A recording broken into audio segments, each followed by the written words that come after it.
Hey guys, this is Edwin Moles. This is the Penn State PSU Esports or PSUP Esports round one, game two between Chile and Doc Holliday. And I apologize if you hear thumping or screaming girls from upstairs. I don't know what's going on, but they're very perturbed about something. Anyway, Chile took the first game against Doc Lee Sin versus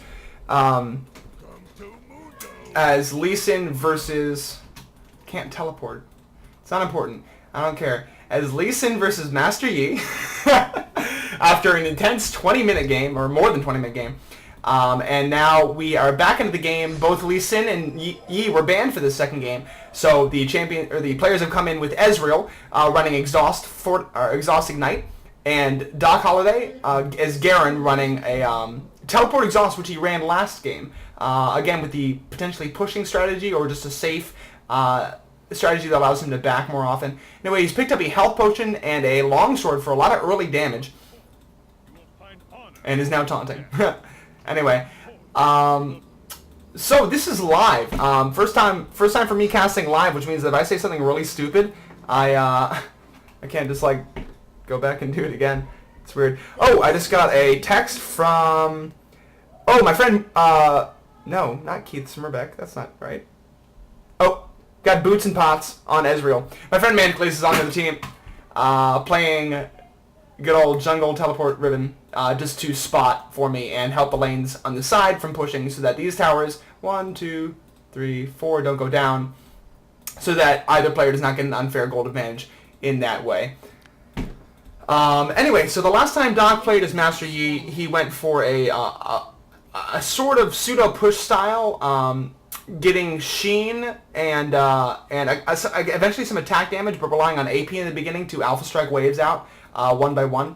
Interesting, in the chat between the games, they talked a little strategy between each other. It was pretty interesting. Lee Sin, guessing that Master Yi would go AP, got a lot of MR against that, and then Master Yi, knowing that he would get MR against his AP, decided to go Sheen and then max his E for additional attack damage to be able to do more damage. It's quite an exciting game. So we have Garen doing a lot of auto attacking, getting off his Q, pushing the wave. Q from Ezreal lands right there. Going to have a lot of sustain from Garen, of course, from his passive. So it's going to be interesting whether or not Ezreal will be able to keep up the damage, to be able to keep up with that passive. The Q goes by and it's whiffed.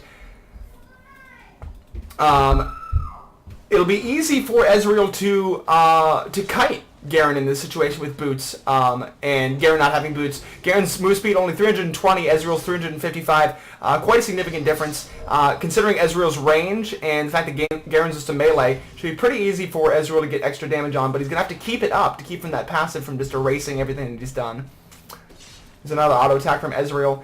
He's got event just occasionally auto attack Garen just to keep his passive from going off, like it just did.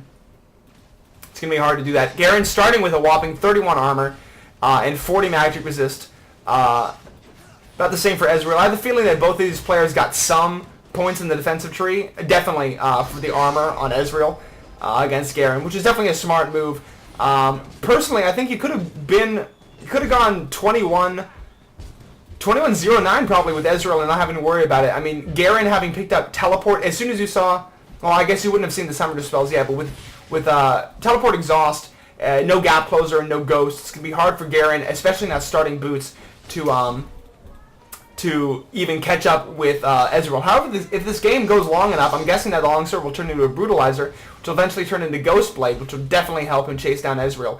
Ezreal gets off another attack, canceling out Garen's passive. Garen at about half health, doing decent job to push the wave, but taking a lot of damage in the process. Pops his first pot, his only pot, excuse me. Another auto attack goes off, canceling the passive on Garen. Turn on Burning Agony and walk into some creeps here.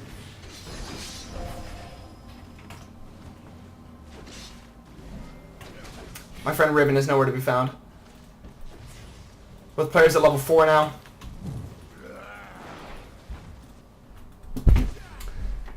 As far as the CS goes, looks like Ezreal's got a slight lead, just 2 CS, 3 CS above Garen.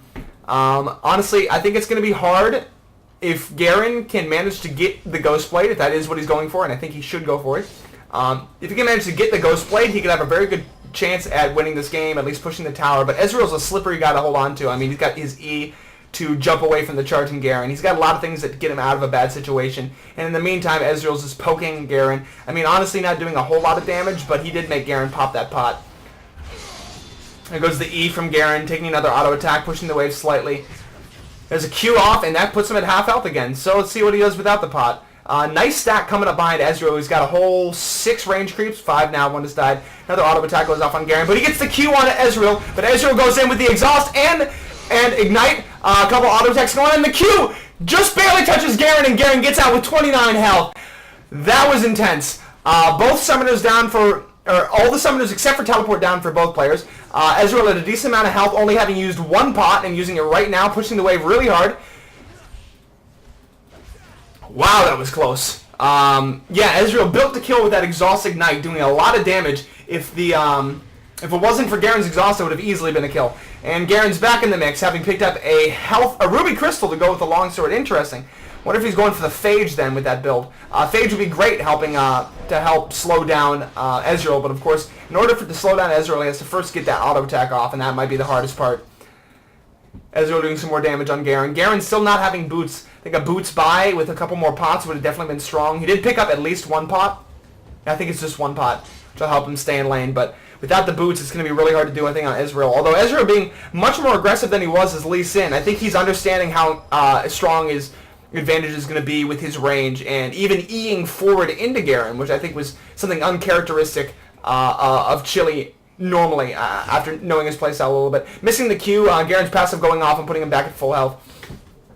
Meanwhile, the CS at 34-20, so a distinct advantage for Chile, and Chile at level 6, while Garen is still at level 5, so an experience advantage as well. That initial burst, while it did not kill Garen, definitely put Ezreal in the lead in terms of gold and experience. And even damage on the tower, if only slightly. There goes off the Q on Chile, lots of damage, and without a passive like Garen's, that's actually going to take a while to come back. Actually might see Chile pop a pot. Yep, there he goes, his last pot to, second to last pot to counteract that damage.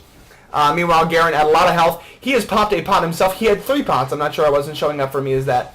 But with his passive, should be back at full pretty time soon. But Ezreal's keeping his stack up, keeping the push strong. At the very least, that was a nice Q. At the very least, he will be able to get damage on the tower. Unlike in the last game where both characters are melee, they could not really push with auto attacks. But in this case, Ezreal's going to be able to do a lot for that. Courage comes off on Garen and gets a Q off before Ezreal E's. Ezreal getting low on mana, may not be able to keep affording Eing away just to still be hit by Q. He needs to be Eing earlier to avoid that damage. Garen pops another pot with his passive, going back up to full. Tower damage, somewhat negligible at this point. I have the feeling that probably in this game, somebody's going to die before anything else happens. Before towers get pushed, I mean by that, exactly. Oops. Short interlude with Munda. Ezreal getting some good auto attacks off. Eing away, probably unnecessary actually at that point. Keep in mind that Garen's move speed is still only 320, and Ezreal's at 355. It's going to be hard to catch him up like that. It's not burning agony myself to death. I do have revive though. I'll be right back in the mix. You know how it is. Garen coming around for an aggressive Q. Nope, turns around. It's a creep with it. A little bit more damage going off in the tower. This could easily be...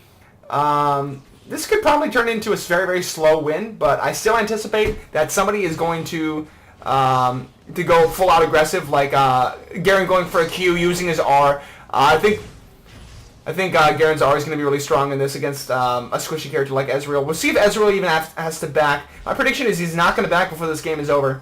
Somebody's going to die, or a tower's going to die before Ezreal backs. But I could be wrong. A couple more basic attacks going off on Garen. Garen's out of pots. And Nate... he is Nate, but right now he's Chile. Still with 1 pot remaining from his initial buy of the game. Sitting a decent mana and getting off an auto attack. There we go, preventing that passive from starting. Oh, that's not how that should work. He just did damage. Did he auto attack cancel and I missed it? No, I saw damage. I'm confused. Okay, whatever. I thought Garen his passive couldn't go off unless he's been not damaged for 7 seconds.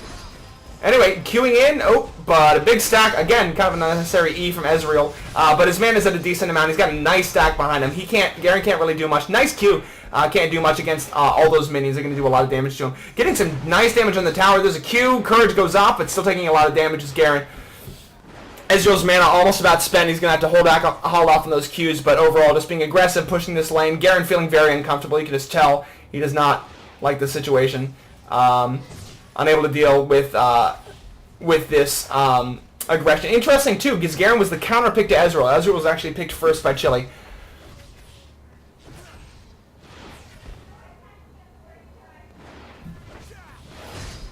Is that correct?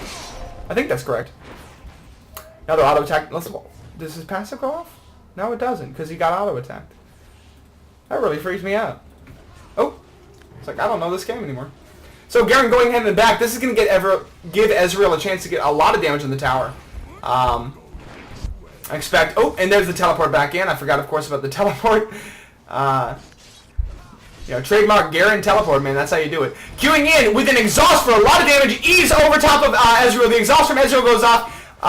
With not enough mana to E. Ezreal's really going to have to be careful about that. Let's see. What did Garen pick up, by the way? Boots. Yeah, Berserker's Greaves. Interesting Berserker's Greaves.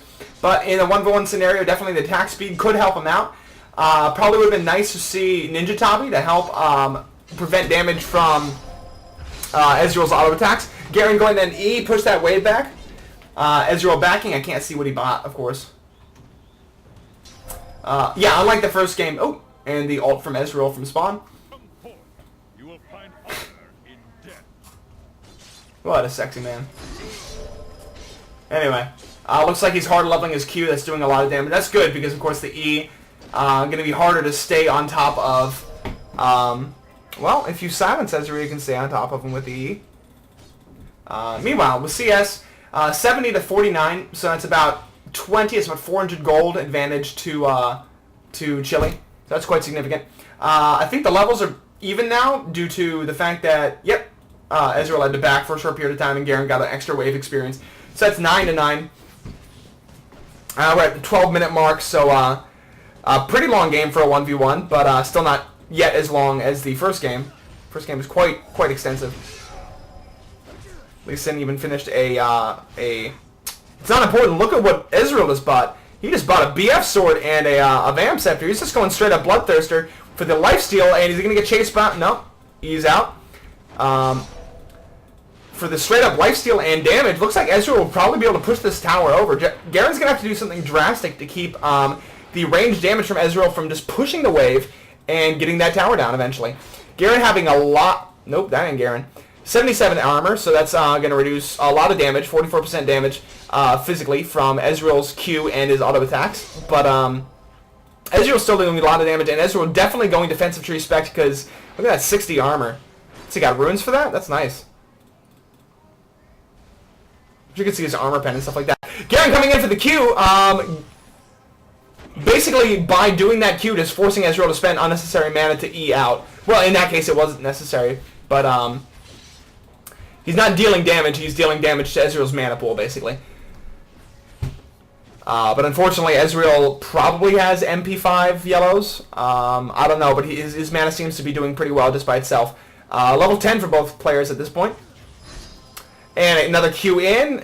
We got the E. No, he lets himself get Q'd and lets an E go off from Garen. Ezreal E'ing forward, doing a lot of damage. Another Q goes off. Garen encouraging just a little bit. Like, goes in for a Q, taking a lot of damage from Ezreal. Don't know about this Garen. He's got 300 health. His passive's going to go off, but Ezreal's ult should be coming back soon. And with that sorry, not that Bloodthirster, but with the BRs. Oh, yeah. He's going to push this down. Just cleared the wave. Does he want to dive? Oh, wow. A lot of damage. Nice E, does a lot of damage. And we have Garen at 130 health. Oh, and there's the exhaust. Or there's Ignite. Yeah, that's a good game. So that's 2 games for Chile. 0 for Doc Holliday. And lots of manners both ways. Even a little smiley face from Doc. So that was a great game. That was round 1. Chile versus... ooh, I'm dying. And to commemorate the event, there I go. Chile versus Doc Holliday. So that was a great round 1. And everyone's leaving, so I should probably leave too. See you guys.